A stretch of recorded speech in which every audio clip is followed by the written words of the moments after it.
Hey there, all you Magi, Misty, and Vikingar.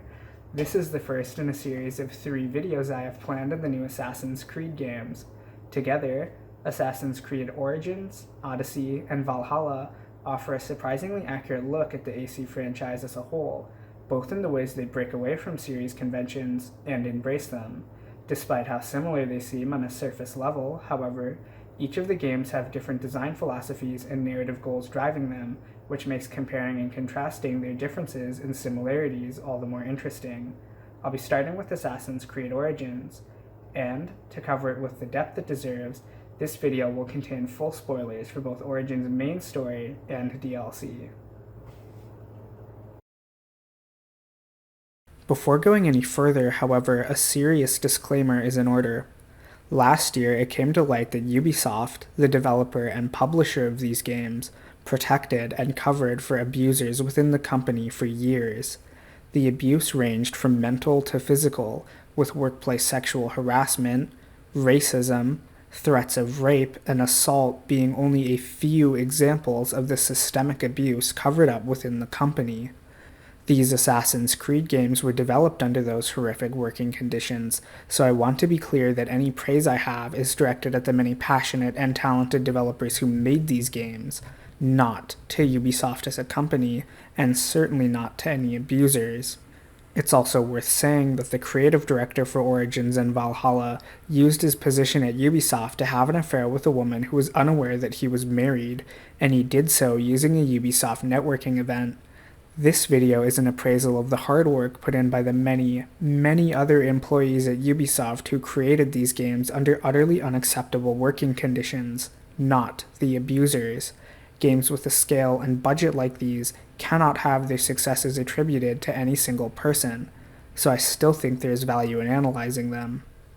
I'm not really comfortable with brushing these issues aside for the rest of the video, but I also think meaningfully engaging with them in a more substantial way exceeds my current abilities as an amateur critic. So, one final time, none of this is an endorsement of Ubisoft's habitual and years-long practice of covering up systemic abuse and sheltering abusers. In fact, I find the way the industry seems to have moved on and forgotten about Ubisoft's systemic abuse to be appalling. I've included links to several articles on Ubisoft's systemic abuse in the video's description. If you haven't already read up on this topic, I urge you to do so.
In many ways, Assassin's Creed Origins is the most impressive of these games. Not only is it a major course correction for the whole franchise, it also overhauled almost everything, from combat to stealth There you are, Magi! to world design, basic movement, narrative style, You are no one. Bayek of nothing. Father to nobody! aesthetics, and more, much of which is in service to exploring and putting players in the shoes of its main character, Bayek. Beyond that, it also reintroduces and reframes many of the series' sacred conventions. And if that all sounds like a lot, that's because it is. And if it sounds like too much for one game to do, it is. That makes it all the more impressive that Origins largely succeeds at all of what it sets out to do, but it does also stumble in some important areas. Even though Origins is a sprawling game that works towards several complex goals, its narrative setup is fairly simple. The basic plot is that Bayek and his wife Aya's son Khemu is killed by a group calling themselves the Order of Ancients. Neither of them can shake a burning desire for vengeance, so they part ways and begin a years-long journey across Egypt to hunt down each member of the Order. It's a good setup, both for the rhythm of the gameplay and as an origin story for a franchise named and centered around assassins. Where Origins really departs from previous AC games with this setup is in using the episodic structure to holistically blend the strongest elements of the franchise together, which are the world and story. Almost every single region Bayek journeys through has local issues that are explored both through main and side quests, and sometimes the side quests even flesh out his target in the area, giving it a distinct flavor. One of the recurring themes throughout Origins is the people rising up against their oppressors, so in one way or another, you usually learn how each region is being oppressed. It isn't always connected to the Order of Ancients either, which might seem like a missed opportunity, and in some cases, it is, but I'd argue it's also necessary to maintain the believability of the world. Not every peasant needs to be specifically oppressed by an evil shadow organization. Some people are just independently awful. However, when Origins does use side quests to flesh out the main story, it goes a long way towards more clearly defining why the Order of Ancients needs to die for the good of everyone. The episodic structure really helps here too, as Bayek slowly immerses himself in the issues of each region, helping out however he can before finally slaying his target and moving on. Bayek almost never interacts much with his targets, but by the time he's finished sinking his hidden blade into them, you'll have a good idea of their place in the world and some sense of what kind of person they were. Most of them are absolute monsters, power-obsessed and individualistic to the degree where mass violence is just another tool for getting what they want, and since Origins dedicates time to establishing their role in the world, their generally simplistic characterization works. However, talking about this in the abstract can only offer so much insight, so it's worth going through the events of one region to better illustrate the way Origins blends world and character building together. One member of the Order of Ancients Bayek tracks down goes by the name The Lizard. All Bayek knows of the Lizard is that they're located in Memphis. Before he even sets foot into the city, Origins changes the lighting of the entire region to set the mood first. Whereas all the areas up to that point in the story are drenched in sun and scalding heat, the weather over Memphis is overcast, and the city is drowned in a sickly gray. It's no surprise then that the people there fear the city is cursed due to some unknown offense against the gods. The area outside the palace is swarming with crocodiles, and the water is clouded with blood.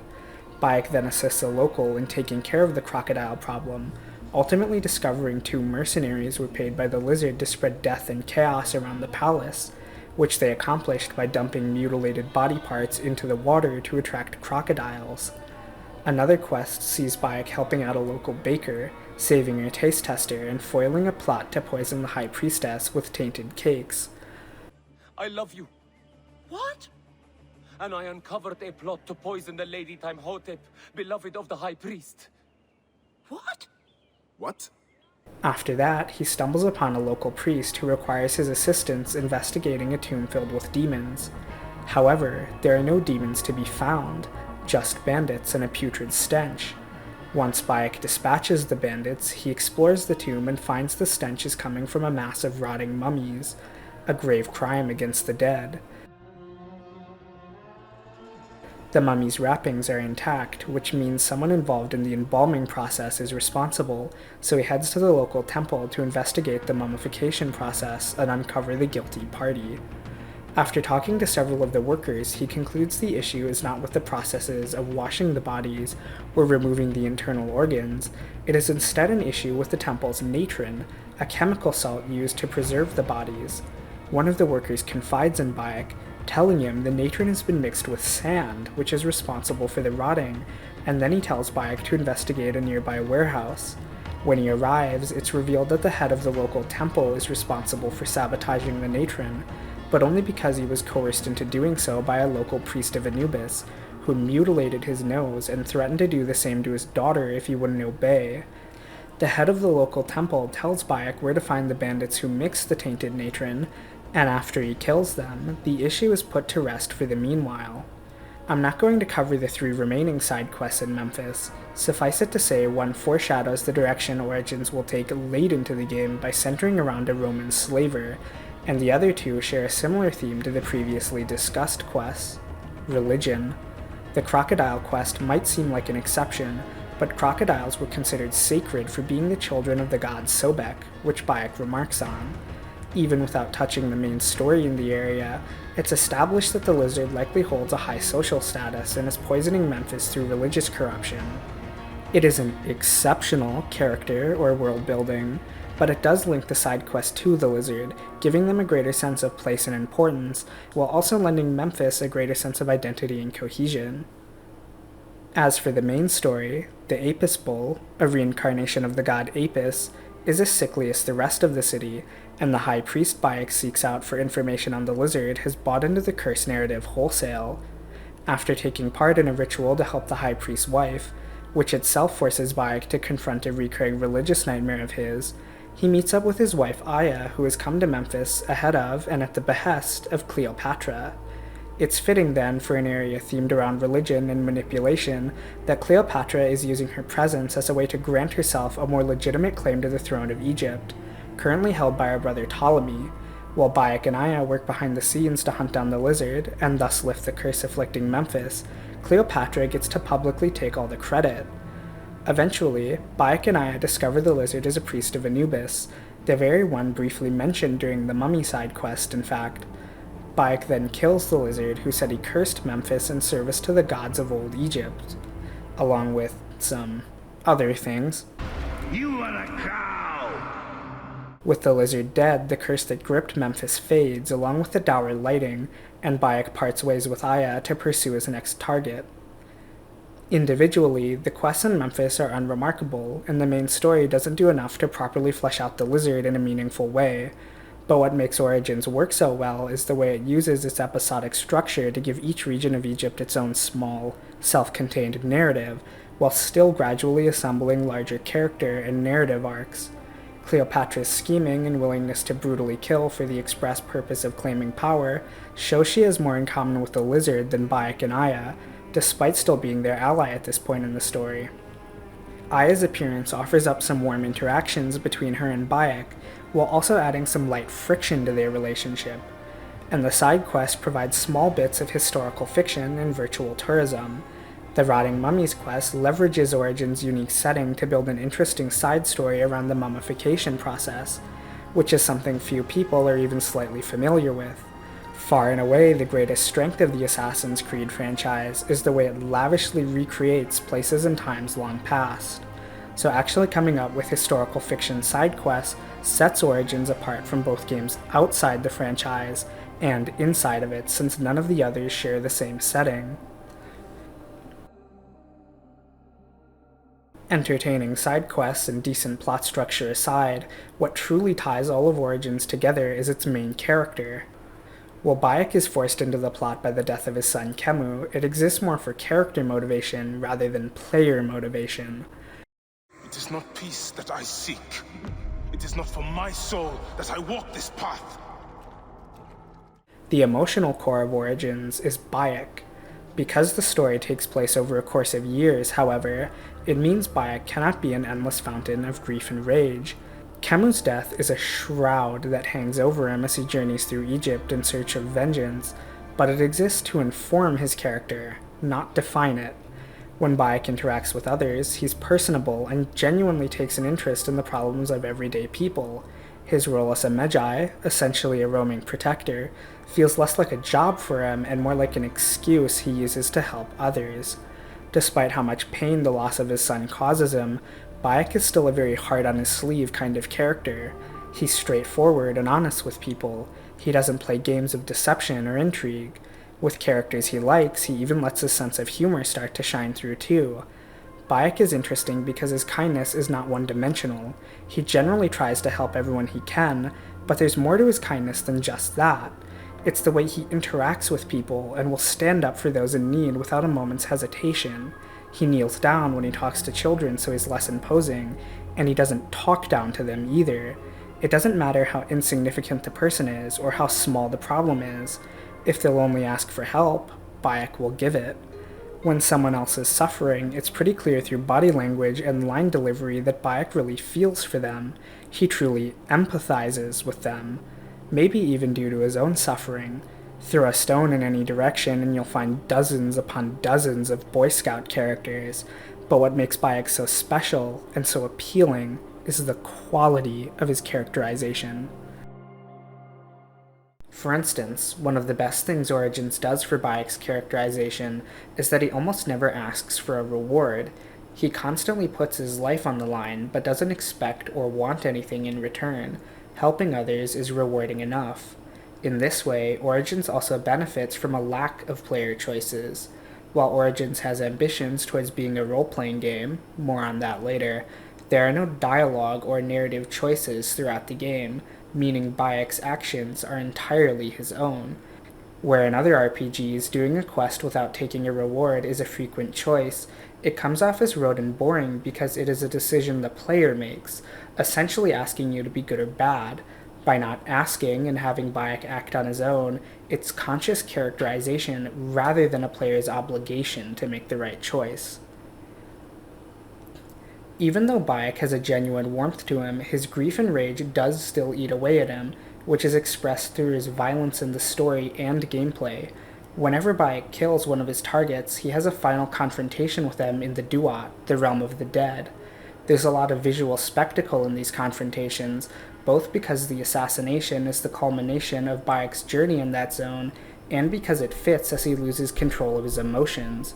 A surreal confrontation in the realm of the dead is the perfect place for Bayek's rage to shine through because it allows the area to visually reflect that. Confrontations between the assassin and their target is a classic staple of the AC franchise, but by tailoring these to fit Bayek, Origins reframes them as an emotional climax instead of making them philosophical conversations like they were in previous games. And while some of those conversations were interesting, by the time Origins came around, they mostly existed out of franchise obligation rather than in service to the characters and story. While it may not seem like it, the confrontations taking place in the Duat is also a character choice.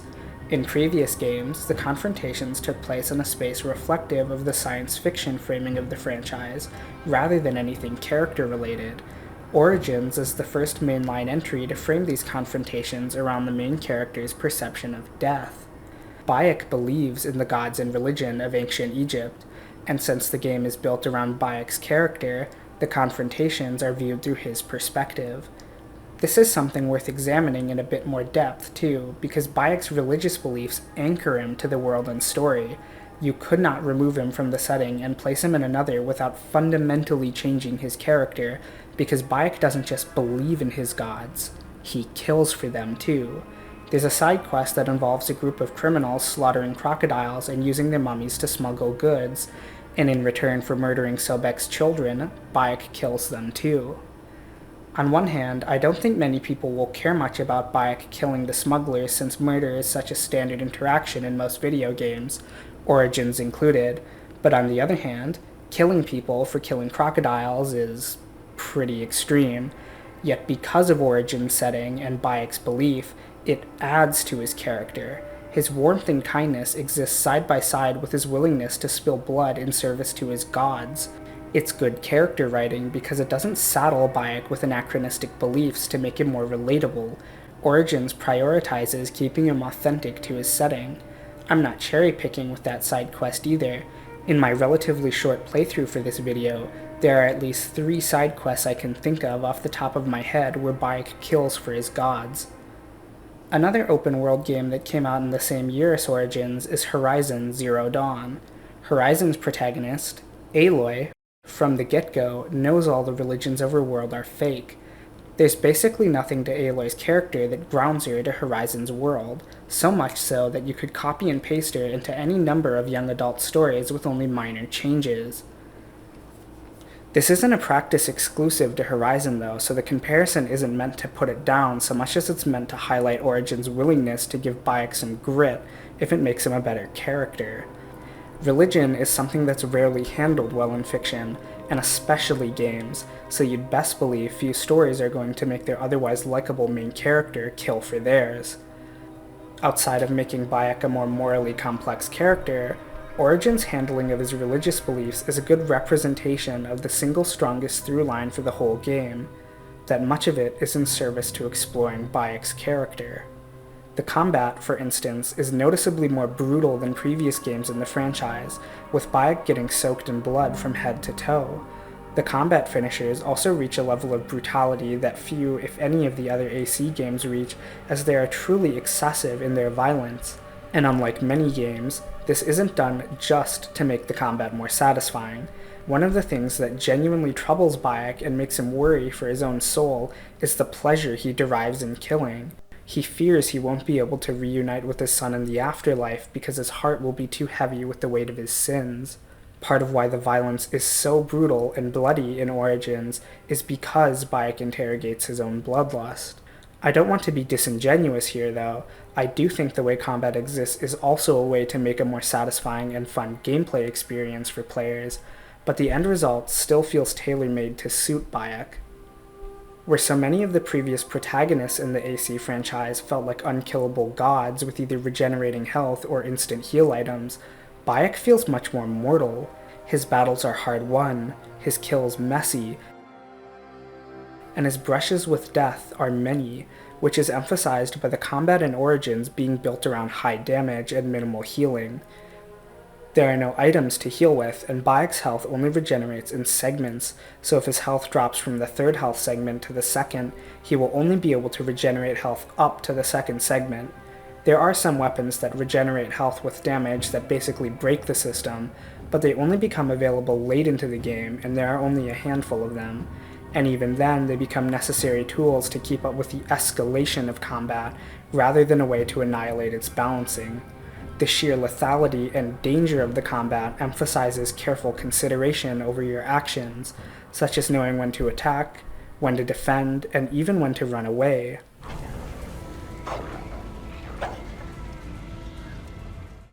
The tone and pacing of Origins also exists to better align the player with Bayek. It's a slow-paced,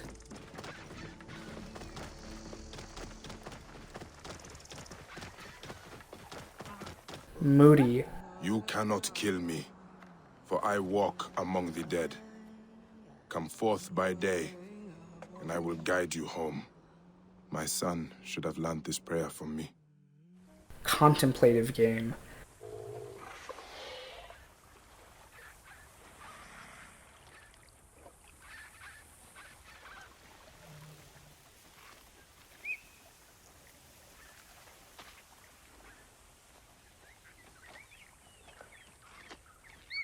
Vast stretches of nothing and quiet rides across barren landscapes offer time to reflect and think.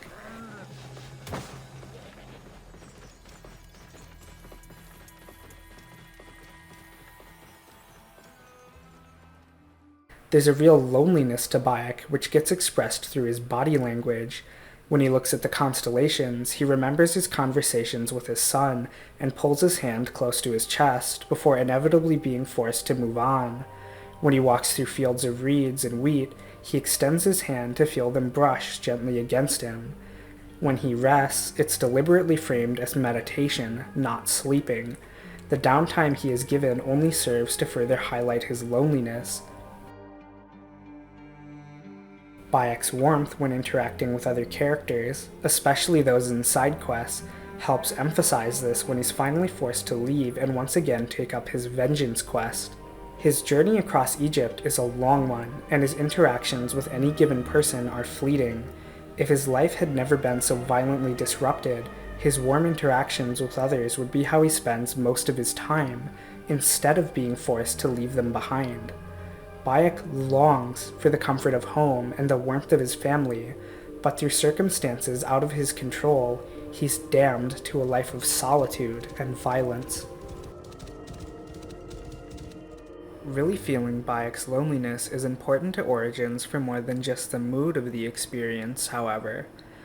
The central emotional arc is Bayek and Aya's relationship gradually dissolving as the two of them struggle to cope with the death of their son.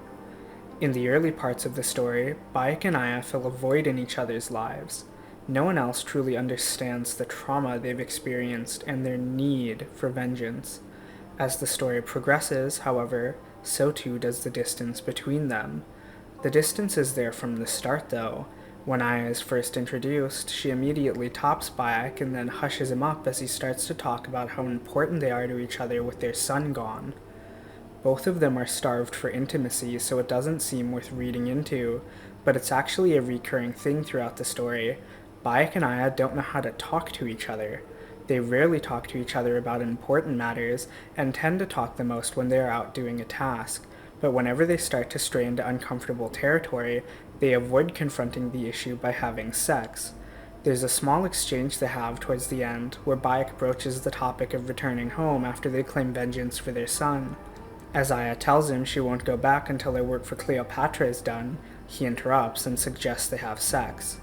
Whenever talk of their personal lives comes up, sex is used as an escape because neither of them want to talk about the uncomfortable fact that they remind each other of their dead son. This is also why they throw themselves at their vengeance quest so aggressively, to take their minds off of everything they've lost. Once they've avenged their son, they have no choice but to talk to each other. Before Origin's story even starts, their marriage is in the process of dying a slow, protracted death. The end of their long sought-after vengeance quest marks the end of their marriage as well. From then on, they pledge themselves to running the Hidden Ones, which, in addition to being a precursor to the Assassin's Brotherhood and the rest of the franchise, and an organization dedicated to fighting injustice, is also an everlasting cause for them to pour themselves into and try to forget the lives they've lost.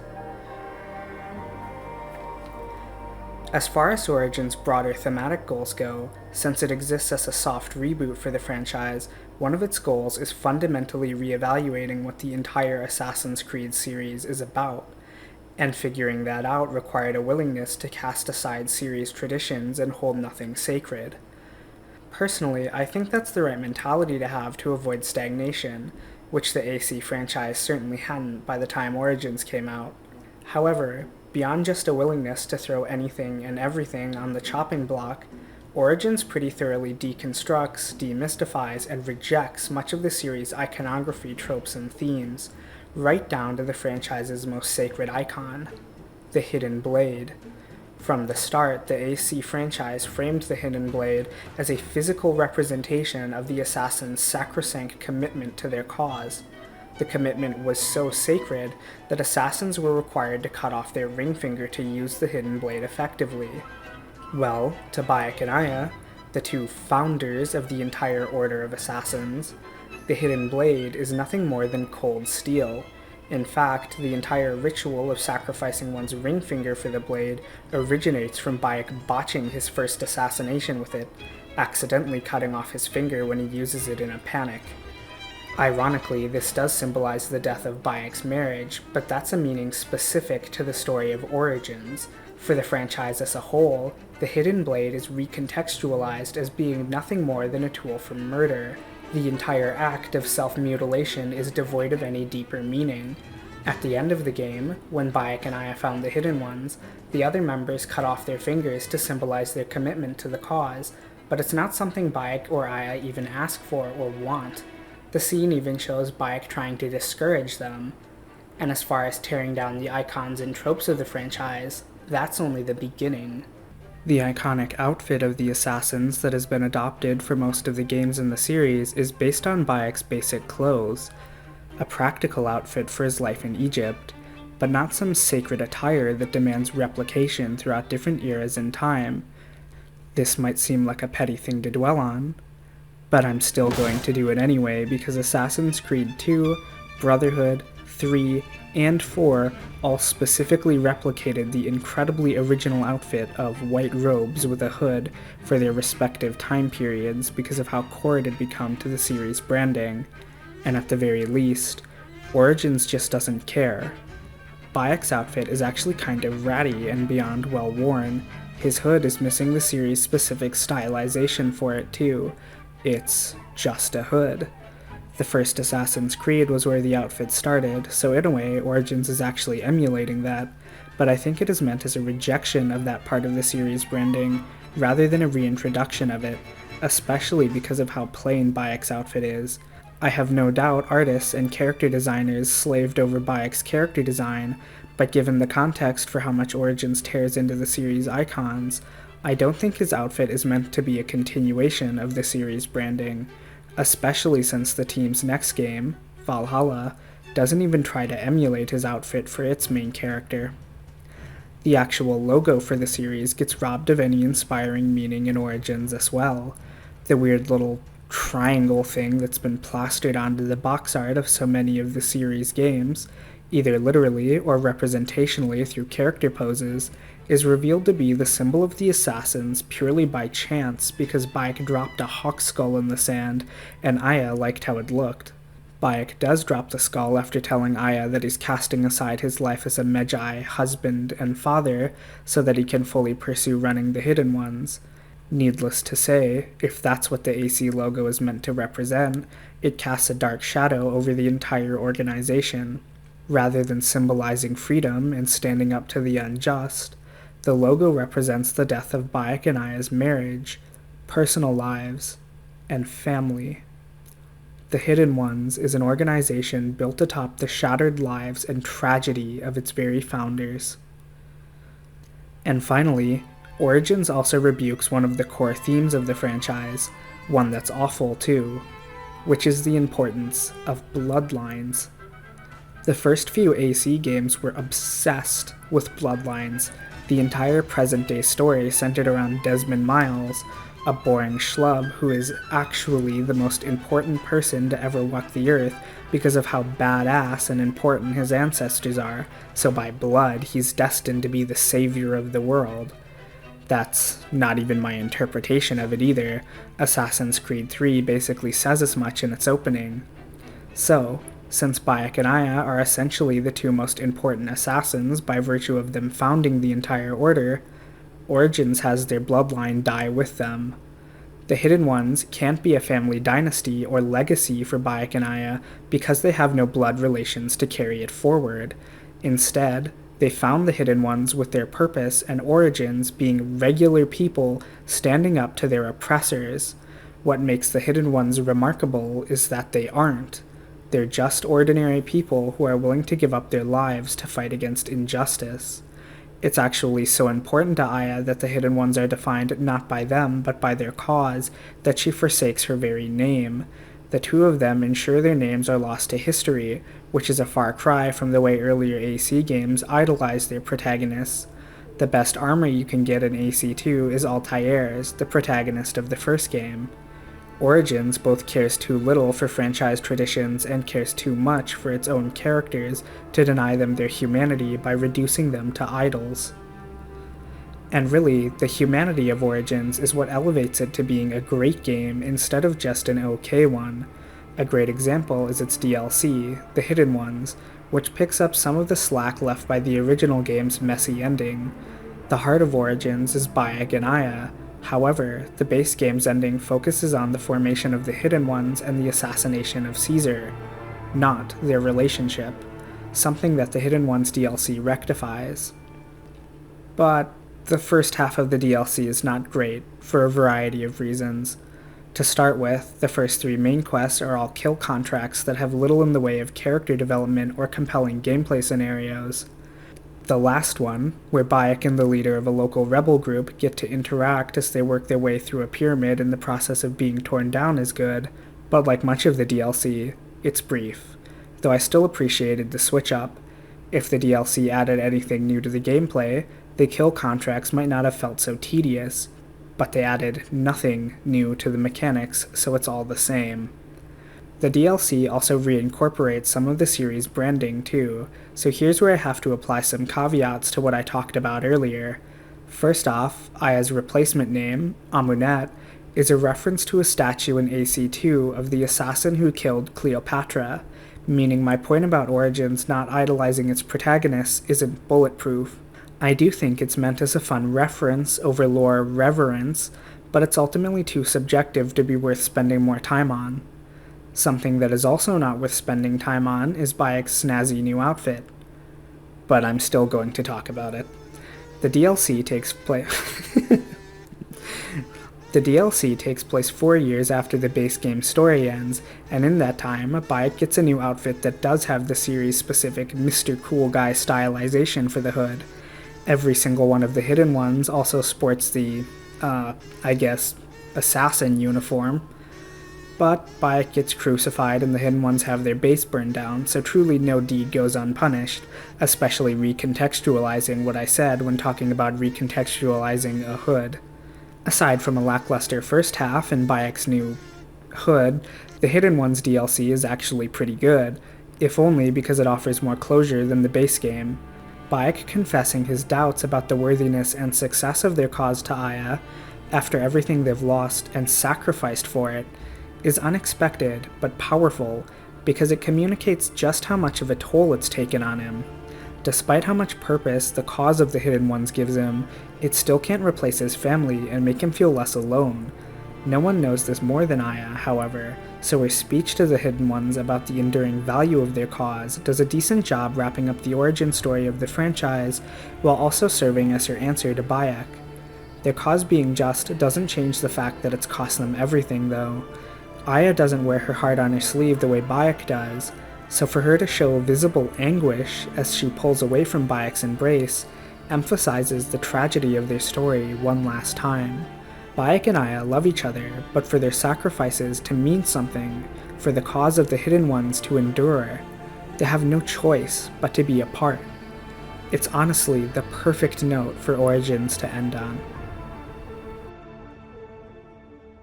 Which makes it all the more strange that it isn't actually Origin's final piece of content. After closing out Bayek and Aya's story so strongly, any additional content was bound to feel ancillary to the core experience, and that's exactly what Origin's The Curse of the Pharaohs DLC is.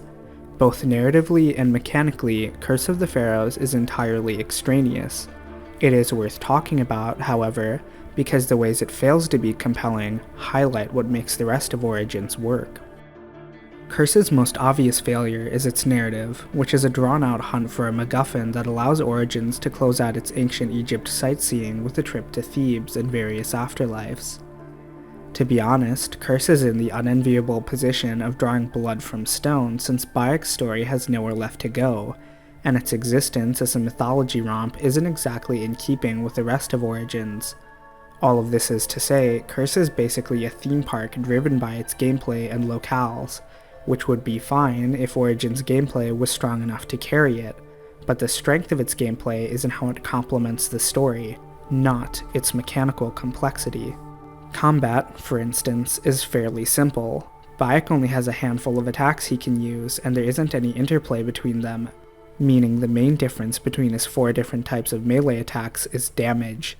In something like Devil May Cry 5, Dante's attacks have so much to them that you generally aren't even thinking about the damage each one does. You instead think about how you can use different attack types to chain together stylish combos. I'm not saying Bayek should be air juggling enemies. A more straightforward, brutal combat system fits Bayek in the game, but if his attacks had other functions outside of just damage, it would be more compelling. Charged attacks can knock enemies down, but all that does is set them up to take a few more hits, so the effort and risk of pulling one off isn't worth it since you could get in just as many attacks by simply dodging around them. If the different attack types had significant variance in how much damage they do, it would be one thing, but they all do a similar amount of damage if you account for the time it takes to pull them off. Charged attacks may do a lot more damage at once, but in the time it takes for you to charge one up, you could be hacking away with light attacks, so none of the offensive choices at your disposal feel particularly meaningful. Man, I'm bored. Devil May Cry is entirely combat focused, however, whereas Origins has a lot to engage with outside of that, so I'm not saying it should be as good as DMC, just that it could stand to be a bit more involved.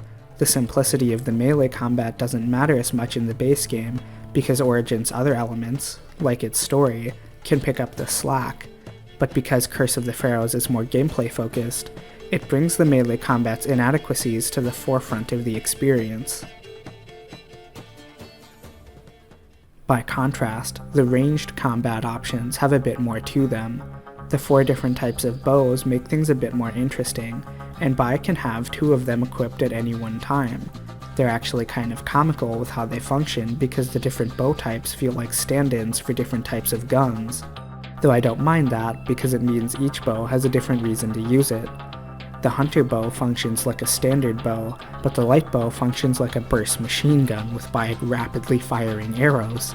The predator bow functions like a sniper rifle with an increased zoom and high damage, and the warrior bow functions like a shotgun as Bayek fires 4+ arrows at once in a spread pattern. Personally, I really like the different bow types, despite how ridiculous they are. They have a novelty to them and are fun to use, and fit various playstyles well. Origins also has stealth. It's fine, it's functional, but for the most part it's slower than just hacking everyone to death with a sword. That isn't to say stealth has no value though. Occasionally you'll encounter large encampments of enemies, and since combat is fairly unforgiving, stealth can be a critical tool for getting the upper hand on overwhelming forces. It's entirely feasible to take down whole fortresses using only stealth by taking advantage of the tools at your disposal, like marking enemies with Bayek's Hawk Senu, and picking enemies off from afar with a predator bow. Essentially, the stealth mechanics serve their purpose despite being somewhat unremarkable, which is the way it more or less functions across all 3 games, so I don't think I'll be touching on it again, especially since these games are far more combat oriented. It's a fairly significant change for the series, particularly one that used to be something of a stealth franchise, though how successful it was varied from entry to entry. Origins cuts out a lot of the stealth mechanics from previous games, including the wholesale removal of any social stealth mechanics. The structure and worlds of these Assassin's Creed games don't have much of a place for social stealth mechanics though, so I think it was probably wise to cut them out rather than shoehorn them in. Another major part of the Assassin's Creed franchise is movement. One of the things that made earlier AC games special was being set loose in lovingly detailed cities designed as jungle gyms for players to climb around in and leap across. The depth of the movement mechanics varied with each entry, though the much maligned AC Unity added quite a bit to the climbing moveset. However, one constant across every game was uncomfortable and awkward controls that often felt like they were fighting against you. Basic movement felt both great and terrible. Holding down the right trigger to move at a speed faster than a slow walk was a brilliantly bad decision that stuck around all the way until Origins, which is a landmark game in the franchise simply for fine-tuning Bayek's basic movement speed to be pretty much perfect. He always moves at max speed, and if you want to go faster, you get on a mount. This comes at the cost of the movement mechanics being gutted of any depth, but AC Syndicate already did that by giving you a grappling hook, so at the very least, Origins made basic movement decent enough that you don't need a tool to literally skip doing it. Although I think that's underselling Origins' accomplishments with movement. It feels really good just to move around because of how responsive Bayek is. It's something that's near impossible to describe because it has to be felt. I think it's easy to take for granted how generally awkward movement is in many games, as few of them make character movement feel just right. The Witcher 3, a major source of inspiration for these new Assassin's Creed games, needed a separate movement option patched in because it felt so awkward to play, and plenty of other games saddle you with 2 bad movement options, usually a base speed that's too slow and a sprint function that's too fast in smaller areas. The movement in Origins, however, lands right between being too slow and too fast, and for when you need to move fast, you have easy access to a mount. I think the most awkward part of movement in Origins is the way Bayek looks when he's running, because he's always gunning it. In a game about thoughtfulness and taking your time, Bayek sprinting everywhere just feels kind of off. It is worth mentioning, however, that one of the central joys of the AC franchise, free running over rooftops, is gone in Origins. Since most of the game is set across all of Egypt, rather than being localized to major settlements and cities, there isn't much of a vertical space to play around in. Even in bustling locations like Alexandria, most buildings are spaced apart by streets too wide for Bayek to lunge and leap over. I'm not sure this is something that could be avoided since the setting doesn't lend itself to the kind of play other AC games facilitated, but it is one aspect of the franchise that feels like it was lost not by design, but by necessity. This holds true across Odyssey and Valhalla as well, since those games have a similar focus on traversing large swaths of land, rather than becoming intimately familiar with dense locations. Climbing still does have uses in each game, though mostly for the practical purposes of navigating cliffs, climbing towers, and infiltrating hostile locations.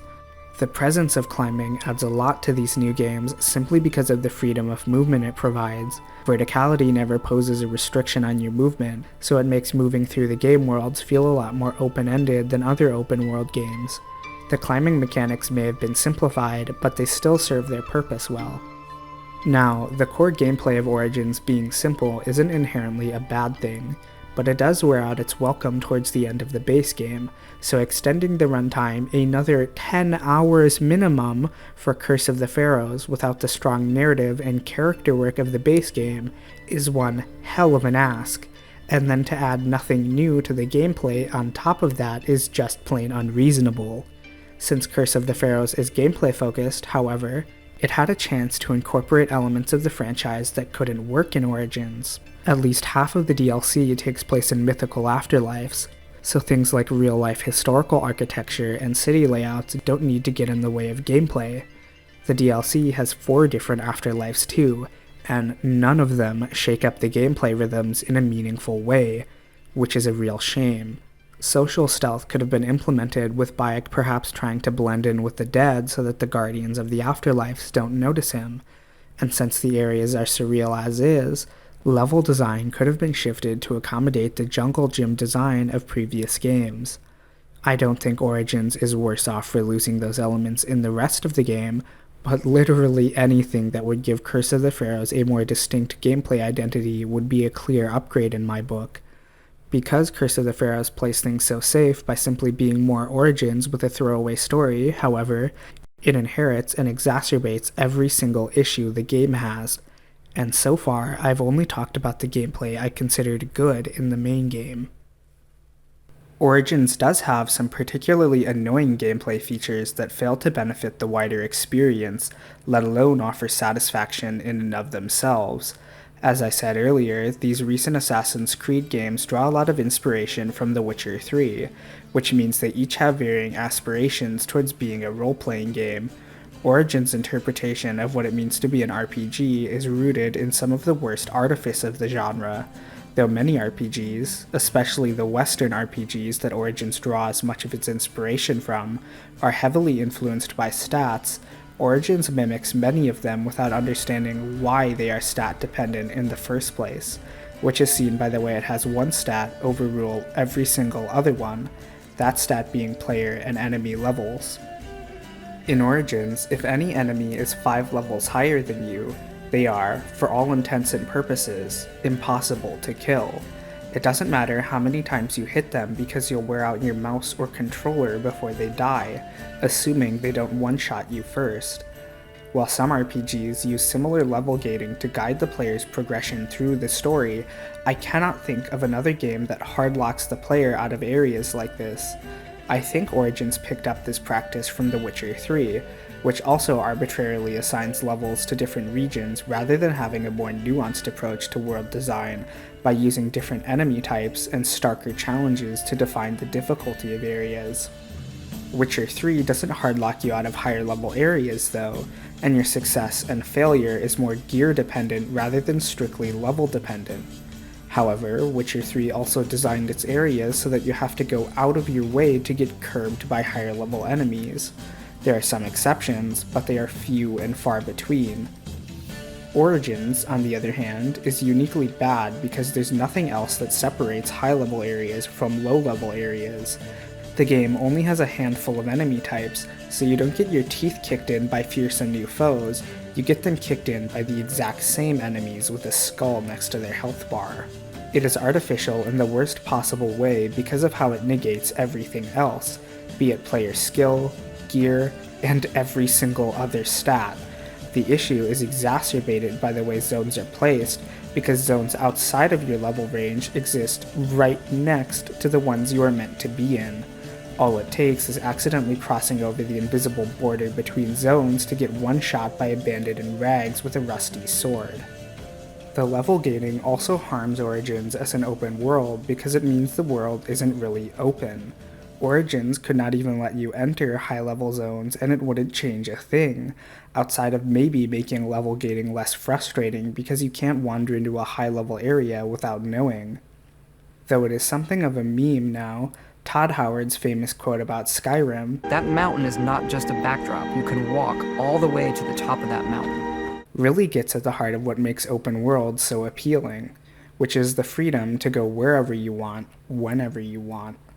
Origin's episodic narrative setup and structure would also fit traditional open world design quite well, so why level locking was used so aggressively is a puzzling decision. I think the order in which you are guided through zones and quests has an intentional pacing and flow to it, but there's really no reason why level gating needed to be used to achieve that. Out of everything Origins does, I think level gating is its most significant stumble, simply because of how frustrating it is to deal with on every level. There's not really much that can be said in defense of it, because everything it accomplishes could be reached by different methods, and the way zones are laid out across the map means frustration is inevitable. I think Origins would arguably be a worse experience if you did quests in one area, then return to a different one, because of how the side quests and main quests work together to give you a feel for each area and each target, but damn, level gating is a terrible solution to solving that potential problem, though it admittedly does solve it. Curse of the Pharaohs doesn't need its zones to progress in a linear order the way the base game does, however, because its narrative is an excuse to sightsee new locations, and that's basically it. So to have Bayek's tourist trip to Thebes be railroaded makes the level gating even more annoying. If Curse of the Pharaohs level scaled Thebes, or just had the entire zone be for a small level range, it could at least differentiate its world design from the base game in a way that complements basically its only draw. But it doesn't. Thebes gets chopped up into zones and locked off by level gating just like the rest of the game. Outside of the level gating, one of Origin's other RPG features is loot. Bayek can acquire new melee weapons, bows, and shields. I don't find the gear to be particularly interesting since next to none of it alters functionality in any way whatsoever. The only difference between a level 1 sickle sword and a level 50 sickle sword is damage. Some pieces of gear do have special effects, and those can be fun to acquire, but they are few and far between for the most part. You don't get an obscene amount of loot though, so I don't mind the gear system. It's inoffensive, really, and getting forced to switch weapons does encourage trying out new weapon types, so I think it does have a worthwhile purpose. I just wish it was more interesting. And, speaking of uninteresting, Origins also has a skill tree! Most of the skills you get are fairly bland, but it serves as an obligatory form of progression, and Origins isn't unique in doing this since plenty of other games have boring skill trees. To be honest, games like Origins that don't offer extremely varied playstyles would be better off outright giving you certain skills when you level up, rather than having you work your way across an uninspired skill tree. Yeah, that removes the choice from the player, but choosing between unlocking more melee weapon damage or more ranged weapon damage doesn't exactly get my blood pumping. Man, I'm bored. I'm no game designer though, so I don't want to sink too deep into this armchair. Suffice it to say, I don't think the skill tree is great. It's serviceable but lacks excitement, and at a certain point in the game, the only reason I even put points into it was to get rid of the HUD notification telling me to. Because Curse of the Pharaohs is high-end content, however, the skill tree no longer offers any sense of progression because you'll have all the skills you want anyways. Since it is high-level content though, it could have added several new skills to extend the player's rise to power. Unfortunately, that's a real monkey's paw kind of request, because Curse of the Pharaohs does add 4 new skills. It's just that all of them are intensely boring and can be unlocked so early in the skill tree that you can acquire them long before you even get halfway through the base game. Look, I know I've been bagging on Curse of the Pharaohs a lot, so it's worth stressing that it isn't terrible, but it is a terrible waste of potential.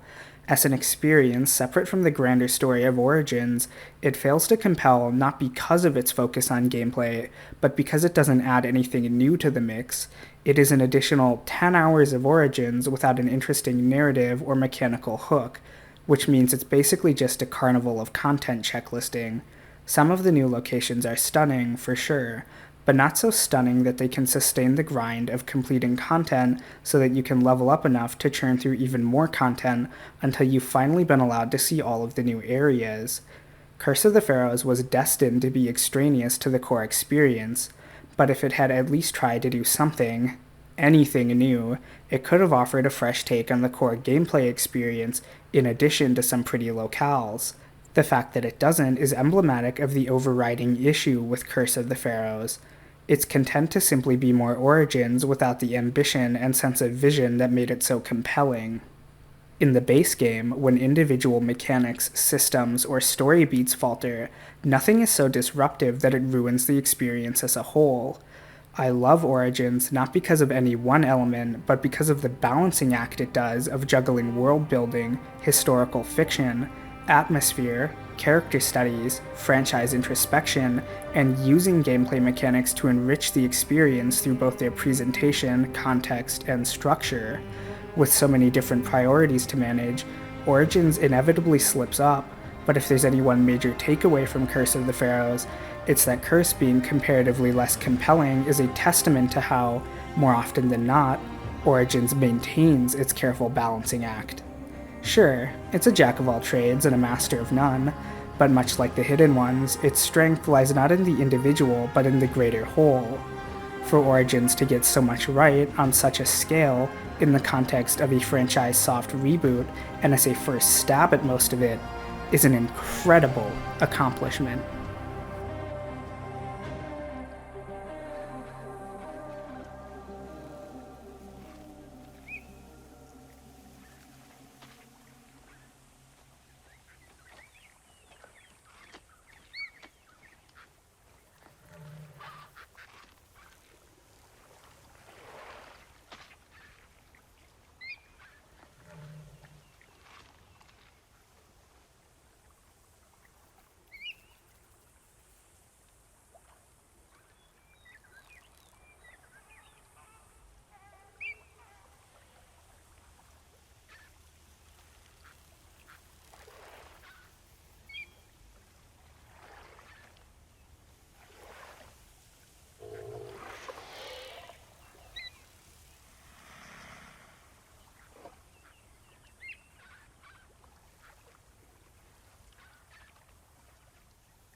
Why am I debasing myself on camera? Thanks for watching.